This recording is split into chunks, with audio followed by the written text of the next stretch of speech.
കൊള്ളാലോ പരിപാടി. എനിക്കും വലുതായ ഇതുപോലെ ഒരു പെയിന്റ് അടിക്കാരനാവണം. ചന്ദ്രൻ ചേട്ടൻ എന്തെടുക്കുക? മണ്ണപ്പം ചുട്ട് കളിക്കുക. ഓഹോ, ഞാൻ കരുതി കുഴി എണ്ണി കളിക്കാന്ന്.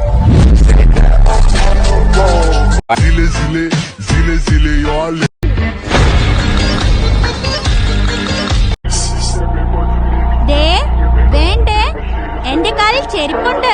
അതിനെന്റെ ഹൃദയം അമ്പലമൊന്നും അല്ല. ഇന്ന് കേറി പോര്.